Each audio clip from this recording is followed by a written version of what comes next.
Surat cyber crime સેલે પર્વત પાટિયા વિસ્તારમાં red પાડી નકલી કોલ સેન્ટર ઝડપી પાડ્યું છે। પોલીસ દ્વારા આ કાર્યવાહી દરમિયાન 19 વર્ષીય પ્રવીણ કેશુભાઈ ચૌહાણની ધરપકડ કરવામાં આવી છે, જ્યારે તેનો સાથીદાર નમન ચૌહાણ હાલ ફરાર હોવાનું જાણવા મળ્યું છે।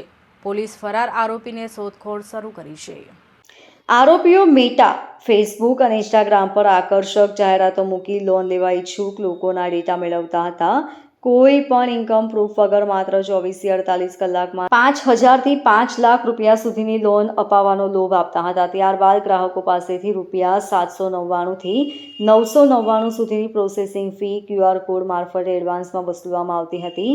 પ્રાથમિક તપાસમાં બહાર આવ્યું છે કે આરોપીઓએ અત્યાર સુધીમાં 10 લાખ રૂપિયાથી વધુની છેતરપિંડી આચરી છે।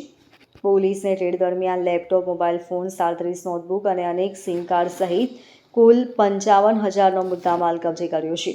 સાયબર ક્રાઇમ સેલે સમગ્ર મામલે વધુ તપાસ હાથ ધરી છે અને અન્ય કોઈ વ્યક્તિ સંડોવાયેલ છે કે નહીં તે દિશામાં પણ તપાસ ચાલી રહી છે।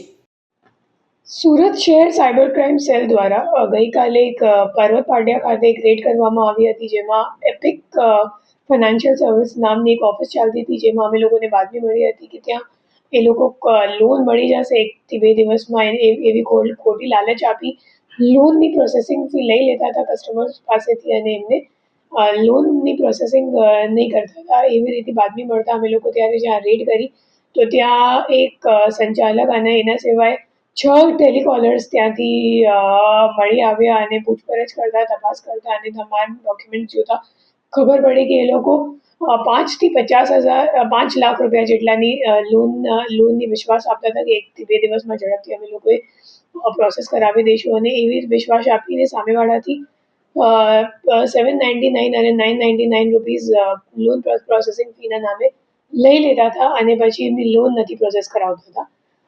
એ જે ટેલિકોલર્સ છે એમને દર દિવસની ટાર્ગેટ્સ આપવામાં આવતી હતી અને એ માહિતી એ લોકોએ મેટા એડ્સમાં એડ ચલાવીને કલેક્ટ કરતા હતા। તો જે લોકોને લોનની ઇન્ક્વાયરી કરવી હોય એ લોકો એડ પર ક્લિક કરે અને એડ પર ક્લિક કરવાથી તમારું નામ અને નંબરનું ડેટા એ લોકો પાસે પહોંચી જાય અને પછી એ લોકોની લિસ્ટ બનાવીને એ લોકો તમામ ટેલિકોલર્સ વચ્ચે વેચણી કરી બધાને ટાર્ગેટ આપવામાં આવતી હતી કે તમારે આજે 100 કોલ કરવાનું છે કે 200 કોલ કરવાનું છે અને એ મુજબ આખી પ્રક્રિયા ચાલતી હતી છેલ્લા 6-7 મહિનાથી।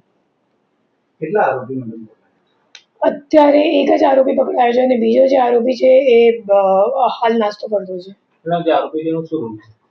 બેઝિકલી જે આરોપી છે એ અગાઉ એક જગ્યા કામ કરેલું છે અને એને ખબર પડી ગઈ કે કેવી રીતે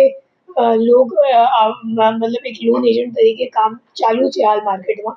તો એમને એમ લાગ્યું કે હું લોન એજન્ટ તરીકે કામ કરી લઉં અને 799 અને 999 જેટલી નાની રકમ માટે કોઈ સાયબર ક્રાઇમ કમ્પ્લેન્ટ કરવાવાળું નથી, એટલે પછી એમને એમ લાગ્યું કે હું ઓનલાઈન કસ્ટમર્સનો ડેટા માહિતી લઈને પછી એમને ચીટિંગ કરીને એમના પાસેથી આપણે લોન પ્રોસેસિંગ ફીના નામે પૈસા લઈ લઈશું। કેટલા પૈસા એ લોકો 799 999 મુજબ અને જે ટેલિકોલર સાથે વાતચીત થઈ તો એમાં દર દિવસનું તમે સમજી શકો 20 થી 30 જેટલા માણસો કન્વર્ટ થઈ જતા હતા કે લોન પ્રોસેસિંગ ફી આપવા માટે રાજી થઈ જતા હતા અને એ મુજબ આપણે અંદાજે અમે લોકોને લાગે છે કે 10 લાખ રૂપિયા જેટલાનું એમને છેતરપિંડી કરીએ છીએ। કેટલા સુધી લોકો સાથે લોનની છેતરપિંડી કરી ચૂક્યો છે? મહિનાનું એમ લાગે છે કે 600 થી 700 જેટલા વિક્ટિમ્સ થઈ શકશે। તો અત્યાર સુધીમાં 3,000 જેટલા થશે, 3,000-3,500। કેટલા સમયથી ચાલતું? 6 મહિનાનું તો કન્ફર્મ થઈ ગયું છે કે 6 મહિનાથી ચાલે જ છે। નંબર કેવી રીતના કલેક્ટ કરતા હતા?